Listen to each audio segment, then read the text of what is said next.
چھوٹے ریچارڈ کی ایک MLA کی وہ یہ کہہ رہے تھے کہ ہم نے مرکز کھلوایا. ارے آپ کو شرم آنی چاہیے. وہ مرکز جو پچھلے 100 سال سے اپنی خدمت کے لیے پوری دنیا میں اپنی آب و تاب ایک شان رکھتا تھا. دنیا کے 150 ملک نظام الدین کے مرکز کو جتنی عزت اور احترام سے دیکھتے تھے, اس عزت اور احترام کا اگر کسی نے پامال کیا تو وہ ظالم اروند کیجریوال, جس نے کورونا جیسی مہاماری کو اس مرکز کو ذمہ دار ٹھہرا کے پوری دنیا میں اس کو ولن بنانے کی کوشش کی. یعنی مرکز کے ذمہ دار حضرت مولانا صاحب کے بارے میں کس طرح کی پریس کانفرنسز کی گئی, کس طرح سے ہمارے جماعتی بھائیوں کو پورے ہندوستان میں ان کے خلاف FIR کرا کے جیلوں میں ٹھوسا گیا, کس طرح سے یہاں پہ جیلوں میں بند کیا جماعتیوں کو, اور اس میں بھوک سے کئی جماعتیوں نے اپنی جان دے دی. تب بھی یہ ظالم اپنی حرکت سے باز نہیں آیا اور روزانہ پریس کانفرنس کر کے یہ کہتا تھا کہ آج کورونا کے مریض اتنے جنرل آئے اور اتنے مرکز سے آئے. اس کے سبب میں وہ ایک عظیم مرتبت وہ ہمارا مرکز بند کر دیا گیا اور 1 سال تک وہ بند رہا. اس کے بعد دنیا بھر کی اذیتیں جھیلنے کے بعد, پھر وہی ڈرامہ رچنے کے بعد, پھر اگر سرکار اسے شرطوں کے ساتھ کھولنے کے لیے بھی راضی ہوئی تو تمہیں شرم نہیں آتی؟ تم کھلوانے کا کریڈٹ لینا چاہتے ہو تو تمہیں شرم آنی چاہیے, تمہیں معافی مانگنی چاہیے قوم سے. تو میرے دوستوں بزرگوں, میں آپ کو بتانا یہ چاہ رہا ہوں کہ لوگ برغلاتے کیسے ہیں. یعنی اس مرد مجاہد کے بارے میں پوچھ رہے ہیں کہ تم نے قوم کے لیے کیا کیا. ارے جب ٹرپل طلاق کا قانون پاس ہو رہا تھا تب بھی وہ مرد مجاہد واحد تھا. جب CA NRC کا کالا قانون سنسد کی پٹل پر رکھا گیا تھا تب بھی وہ مرد عام تھا جس نے بھری محفل میں جا کے اور ویل میں جا کے اس بل کو پھاڑ دیا تھا. ارے جب بلکیس بانو کے ہتھیاروں کو ریپسٹ کو چھوڑا جا رہا تھا تب بھی حکومت کی آنکھوں میں آگ ڈال کے وہی مرد مجاہد بول رہا تھا تمہارا چھوٹا ریچارڈ تو تم دبا کے پھانس دیا تھا. مکھ منتری اس نے جب پوچھا گیا کہ بلکیس بانو جو ایک بھارت کی بیٹی ہے, جو ایک انصاف کا مسئلہ ہے, اس کے بارے میں آپ کا کیا خیال ہے, تو اس شخص نے صاف صاف کہا ہمارے سے کوئی مطلب نہیں. یعنی بلکیس بانو مسلمان ہے تو تمہارے سے کوئی مطلب نہیں. آج تم ووٹ مانگنے کی ہمت رکھتے ہو.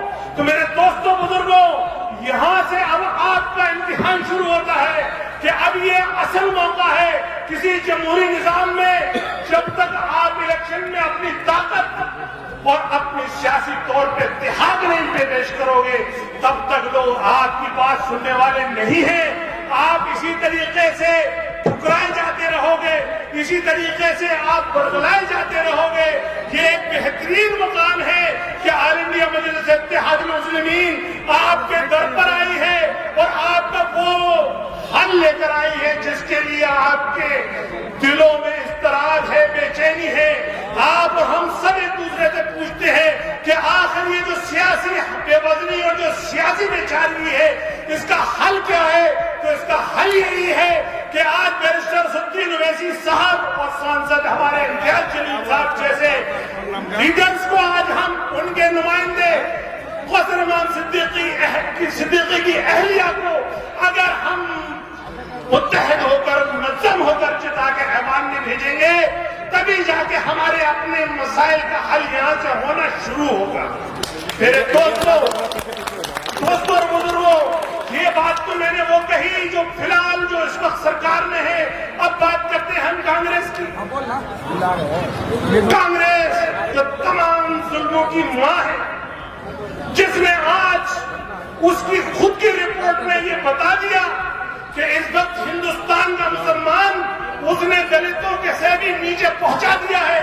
کوئی سوشل ایسا فیکٹر نہیں ہے, چاہے وہ سرکاری نوکری سے لے کے ہمارے علاقے کے تمام ڈیولپمنٹ انڈیکسز تک سب جگہ ہم دلتوں سے نیچے ہیں. اور ان کا ظلم اور ان کی جو ہمارے ساتھ ڈسکریمنیشن ہے وہ کسی سے چھپا نہیں ہے. میں ذکر نہیں کروں گا کہ وہ ملیانہ, وہ مراد آباد, وہ بھاگلپور, وہ بٹلہ ہاؤس یا بھیونڈی یا نلی, یہ سب ہم سب جانتے ہیں. بس فرق صرف اتنا سا ہے جو کانگریس ظلم کرتی تھی وہ پردہ گرا دیا کرتی تھی، اس ظلم کے بعد ایک کمیشن بٹھا دیا کرتی تھی جس سے ہمیں بہلایا پھسلایا جا سکتا تھا، لیکن اب جو منظر انہوں نے پیدا کیا تھا جو انہی کی دین ہے، جب وہ سرکار میں آ گئے تو انہوں نے وہ پردہ اٹھا دیا۔ اب وہ کہتے ہیں کہ ہم ظلم تو کانگریس کی ہی طرح کریں گے آپ پہ، لیکن اب ہم ظلم کرتے ہوئے نظر بھی آئیں گے۔ اس کی مثال آپ نے دیکھی ہوگی کہ گجرات میں 2 مسلم نوجوانوں پر یہ الزام لگایا انہوں نے کہ انہوں نے گربا میں پتھر پھینکے ہیں، تو گجرات پولیس نے ان 2 مسلم نوجوانوں کو پول سے باندھ کر لٹھوں سے پیٹا اور پبلک سے تالی بجائی۔ تو یہ جو حالت ہماری کی ہے، صحیح معنوں میں کانگریس اس کی ذمہ دار ہے۔ تو میں آپ کو صرف ان 2 باتوں سے یہی سمجھانا چاہ رہا ہوں کہ چاہے کانگریس ہو چاہے وہ عام آدمی پارٹی ہو، بھارتیہ جنتا پارٹی کا تو وجود ہی ہماری دشمنی پر ہے۔ یہ دونوں پارٹیاں ہماری سگی نہیں ہیں۔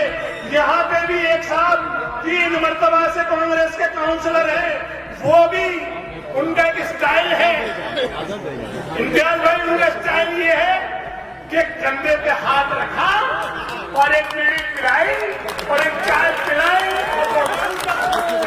میں ان کو بتانا چاہتا ہوں کہ اب اوکھلا کی عوام سمجھ چکی ہے، اب نہ چائے سے ملے گا نہ بیڑی سے ملے گا، اب تو بیرسٹر اسدالدین اویسی صاحب کی پتنگ اڑے گی۔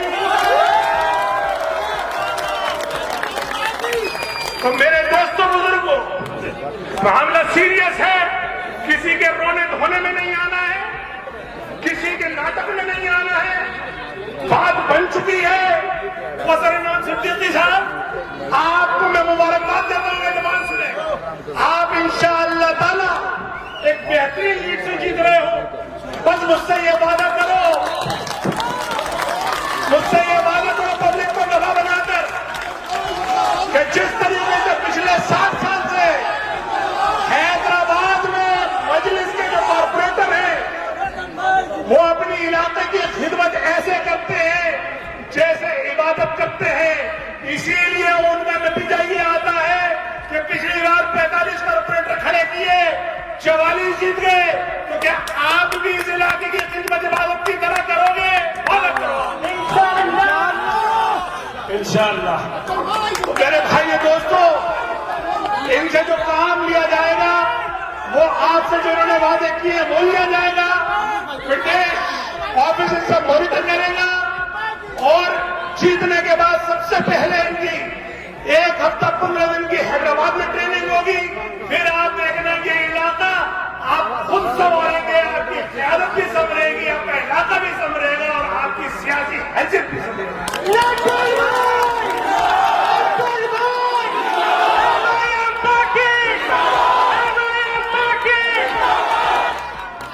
اب میرے بات یقیناً اورنگ آباد کا شعر جو ہم سب کا ہر دل عزیز ہے وہ گونجے گا ابھی، تو ابھی آپ کو ان کو سننا باقی ہے۔ میں صرف آپ سے ایک ادباً آخری گزارش کر کے میں دوسری سبھا میں چلا جاؤں گا، وہ میری گزارش یہ ہے کہ یہ بہترین موقع آپ کے پاس آ گیا ہے۔ 4 دسمبر کو سیریسلی فجر کی نماز ضرور پڑھنی ہے، اور فجر کے بعد کم سے کم اپنے 20 دوستوں اور رشتہ داروں کو لسٹ پہلے بنا لینا، اپنے گھروں سے لے کر اور پولنگ بوتھ تک لے کر جانا ہے، اور پولنگ بوتھ سے ووٹ ڈلوا کے عزت کے ساتھ احترام کے ساتھ انہیں گھر تک چھوڑنا ہے۔ اپنی موٹر سائیکل، اپنا رکشہ، 4 دسمبر میں نے 4 نومبر بول دیا تھا، 4 دسمبر کو اپنی کار، اپنا رکشہ یا اپنی موٹر سائیکل اس سے لے کر جانا ہے، تبھی یہ مشن پورا ہوگا۔ پھر انشاءاللہ ہماری سیاسی لڑائی ہوگی اور آپ انشاءاللہ فاتح ہوں گے۔ اور آپ یہ دیکھنا کہ ہم نے جو پچھلے 1.5 سال سے 21 مارچ 2021 کو اس دلی پردیش کا ادھیکش بنا تھا، میں آپ کو بتا دوں کہ ہم 15 سیٹیں لڑ رہے ہیں دلی میں، اور الحمدللہ 15 کی 15 جیت رہے ہیں انشاءاللہ۔